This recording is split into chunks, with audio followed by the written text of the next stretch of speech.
पावन धरा को सत सत नमन करते हुए सभी को सेवा जोहार।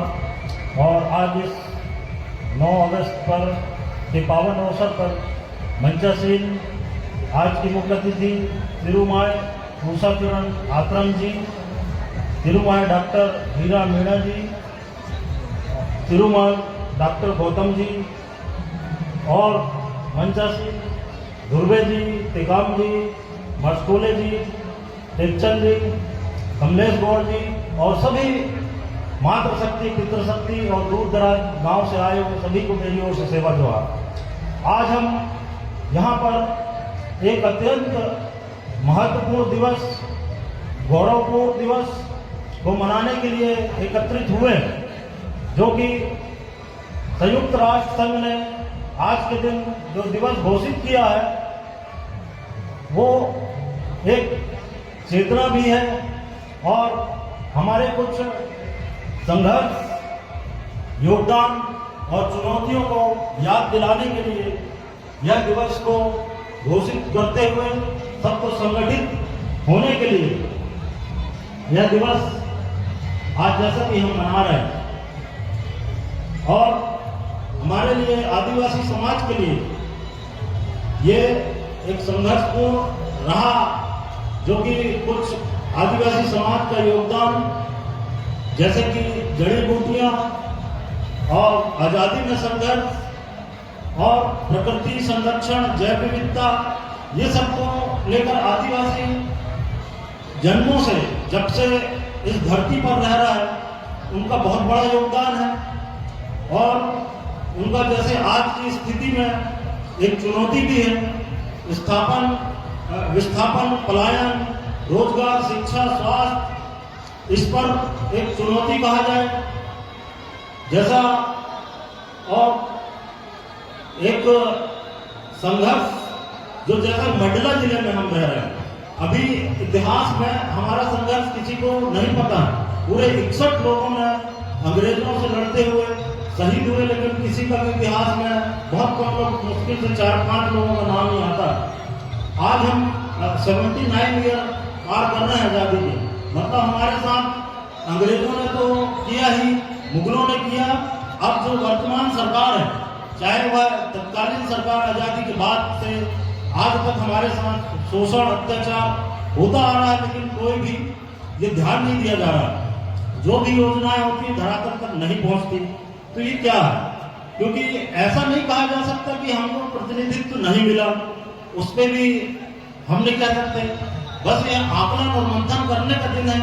बहुत ज्यादा हम खुशियां मनाने का तो मैं नहीं कहूँगा, क्योंकि ये दिन जो है संयुक्त राष्ट्र संघ इसलिए देखा कि पूरे विश्व में ये मंडला या मध्य प्रदेश या देश में नहीं मनाया जाता, पूरे विश्व में इसलिए मनाया जाता है कि यह दिन मूल निवासी आदिवासी समाज के लिए एक ऐसा दिन घोषित किया है ताकि हम संगठित रहकर विचार मंथन, अपना आकलन कर सकें और हमारे विकास के लिए खुद आकलन करके और ऐसे ग्रामीण एरिया, गांव-गांव में बैठकर हम अपना विकास स्वयं विकसित कैसे हो उसके लिए प्लान बना सके। मुझे नहीं लगता कि देश में 79 ईयर के बाद आज तक हमारा उस तरीके से विकास हुआ है जैसे हर 5 साल में बोला जाता।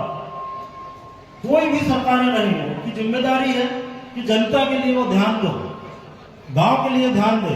लेकिन सबसे ज्यादा सभी, जब भी चुनाव आता है, आदिवासी करके झूठ बोला जाता है। जैसे कि संविधान में प्रदत्त है 275 की राशि कहाँ जाती है? हमारे प्रतिनिधित्व करने वाले विधायक हों, सांसद हों, चाहे इतने सारे प्रतिनिधित्व कर रहे हैं, लेकिन उनका क्या है, उनकी क्या जिम्मेदारी है कि वो आज तक पटल में क्यों नहीं बोलते? या तो वो किसी पार्टी का एजेंट के लिए काम कर रहे हैं कि समाज के लिए कर रहे हैं? इसका आकलन हमें संगठित होकर करना चाहिए, और नहीं करेंगे तो आने वाली पीढ़ी, मुझे लगता है कि, और जैसे कि अभी शिक्षा की हालत, स्वास्थ्य की हालत जो हो रही है, ऐसे कोई प्रदेश नहीं होंगे जो वर्तमान में शिक्षा से जूझ रहे हैं। मंडला में ही मैं बताऊं तो कम से कम 1000 स्कूल जो है गिरने की कगार में है, जहां पे एडमिशन लेना मुश्किल है, बच्चे पढ़ नहीं पा रहे हैं। लेकिन हमारे जो प्रतिनिधित्व कर रहे हैं उनका क्या है, क्या योगदान है?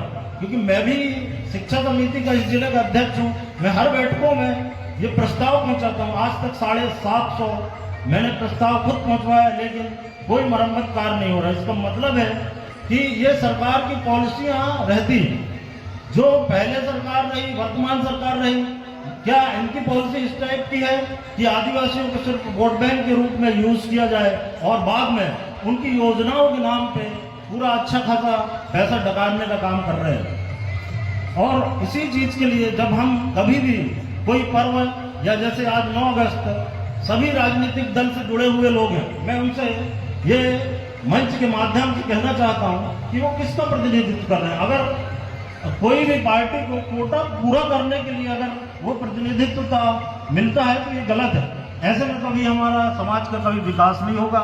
मेरा आग्रह बार बार यही है, और जो आयोजक मंडल जब भी कोई कार्यक्रम करते हैं तो बैठकर इस पर विचार करना चाहिए, मंथन करना चाहिए और स्वयं का आकलन करना चाहिए कि इतनी योजनाएं आती हैं हमारे नाम पर लोन, लेकिन मुझे लगता है कि पूरे मंडला जिले में जहां तक मैं यहाँ का आकलन करता हूं तो ऐसे 10 आदिवासी भी ना होंगे जो उद्योगपति होंगे। कहीं ना कहीं दादा मरकाम की देन है, जो 30 साल पहले इस टाइप से हम कभी नहीं बैठा करते थे। आज सारे कार्यक्रम सब मनाते हैं, लेकिन उसका आकलन नहीं करते कि हम किस कारण से मना रहे हैं, इसको कौन दिशा हमको दिया है। ये सब एक रूपता आनी बहुत जरूरी है, इसीलिए ये दिवस है। और मैं ये कहना चाहूंगा, शिक्षा स्वास्थ्य के बारे में सोचकर हम कहीं ना कहीं एक राजनीतिक सामाजिक रूप से जब आज बैठे हैं तो इससे आकलन कर सकते हैं कि सामाजिक एकरूपता तो हमारे में आई है और जागरूकता आई है, तब हम बैठे हैं। इतनी संख्या में कोई भी समाज देश में मुझे नहीं लगता कि बैठता। अगर हम संगठित हो गए हैं और कुछ 10% भी शिक्षित हो गए हैं तो संघर्ष कर सकते हैं, लेकिन उसके लिए लगभग एकरूपता और यूनाइटेड संगठित होना जरूरी, क्योंकि सभी की विचारधारा एक होनी चाहिए समाज के लिए, तभी हम कुछ कर सकते हैं। बस मैं इतना ही कहना चाहूंगा। एक बार पुनः सभी को सेवा जोहार, धन्यवाद।